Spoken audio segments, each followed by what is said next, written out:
Good morning, scholars. Today is Tuesday, May 19th, 2020. Scholars, in math, we've been working on our two-step word problems, and we're also working on graphs this week. I'm going to skip over our two-step word problems since we've had so much practice with it, but I am going to remind you guys to make sure that you're checking for your key words and numbers and make sure to watch your example. But let's think today about different types of charts that we have. Yesterday, we took a look at a line plot, and we're going to be doing that again today, but there's also other graphs that we use. Why would we use a graph? Well, graphs help us gather information, and it helps us take a look at it in a picture. Let's take a look at some examples of different types of graphs. Here are some examples of different types of charts that all show us the same information. Let's look at our line plot. It's showing us 2 X's above vanilla, 4 X's above chocolate, and 3 X's above strawberry. Let's look at another type of graph. This is called a pictograph. I have the same categories, vanilla, chocolate, and strawberry. I have 2 cones next to vanilla, 4 cones next to chocolate, and that wasn't right. 3 cones next to strawberry.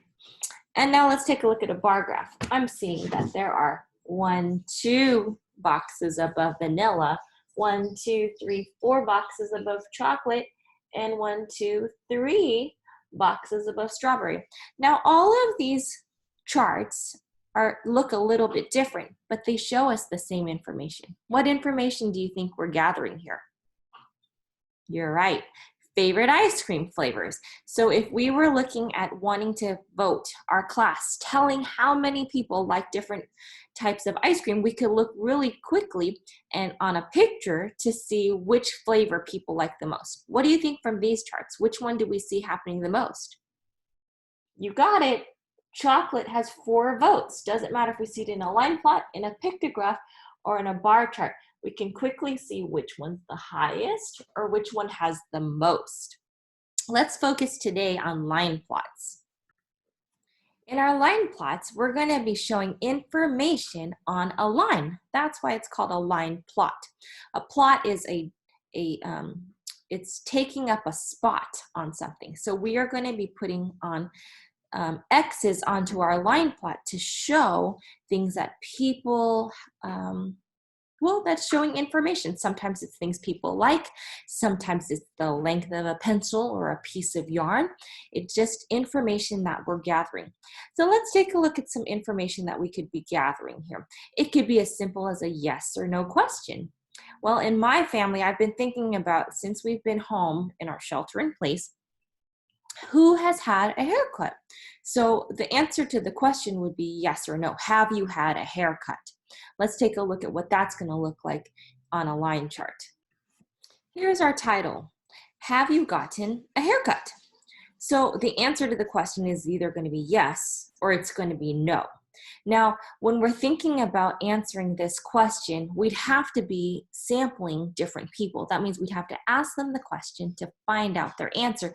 And then this chart will quickly show us who have more people had haircuts or more people not had haircuts. So I'm going to just use my family as an example. In my family, I have my mom and my dad, my husband, my sister and her husband, my niece and my nephews, and my brother and my sister-in-law. So that's quite a few people. So I'm just going to put an X on either side for people who've had haircuts since we've been at home and people who haven't. So I'm going to start here. My husband, Mr. Moseley, has had a haircut. I cut his hair for him. I have not had a haircut. Look how long Miss Moseley's hair is getting. No. My mom got a haircut. I also cut her hair. My dad got a haircut because Mr. Moseley cut his hair. My sister has not gotten her hair cut. Her hair is getting very long. But my brother, he has gotten his hair cut. My niece has not gotten her hair cut. But my nephews both have. 1, 2. My brother-in-law, my sister's husband, he did not cut his hair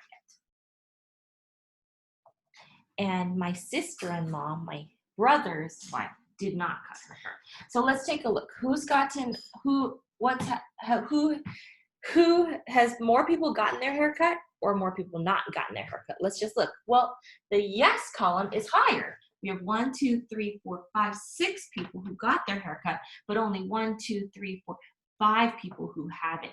So we can look at the chart and quickly see some information. More people have gotten their haircut in my family than haven't gotten their haircut. Well, what other information could we gather? Well, a couple weeks ago, we were talking about our favorite pets in our writing. So let's think about different pets that people voted for. Some people, their opinion was that dogs are the best pets. Some people thought cats were. Some people thought hamsters. And some people thought bunnies. So when we take that information and we put it into our chart, let's see, what pet was the most popular? You got it. Dogs were the most popular. 4 people thought that dogs were the best pet to have, while only 1 person thought that cats were. 2 people thought hamsters, and 1 person thought a bunny. See how our charts help us? We can gather information and look at it very quickly to find the information we're looking for. Now today, as you're going into your line plots, you're going to take a chart and you're going to be taking some information and you're going to be putting it into a chart. Let's take a look at what that's going to look like. All right, scholars, so let's say we've gathered this information. We have spaghetti, 3, pizza, 7, tacos, 5, and chicken nuggets, 2. What do you think this information is telling us? You got it, people's favorite food. So we're going to write that up on the top as the title, favorite food.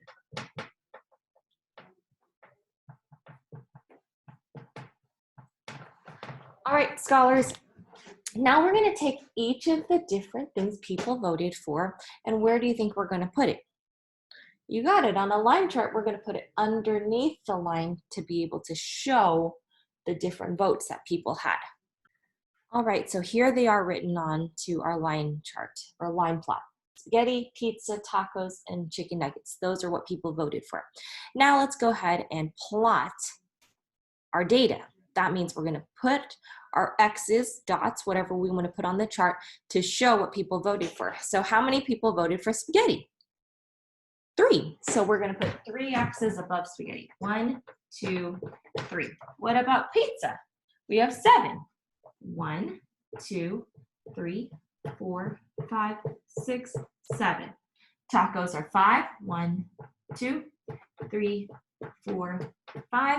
And chicken nuggets got only 2 votes. All right, scholars, let's take a look at this chart. So our favorite foods here, we had spaghetti, pizza, tacos, and chicken nuggets. So when we just take a quick look at this chart, which one had the highest amount of votes? Well, we can see pizza goes up the highest. So quickly, just by looking at our line plot, we see that the favorite food that people had was pizza. Which one had the least? We can see chicken nuggets very quickly only had 2 people who voted for it. All right, scholars, so this week as we're working on our charts, we're thinking about how we can collect data or information and how we can make sure that that information is easy for us to understand and helps us to learn what people are thinking. All right, guys, have an awesome day of learning.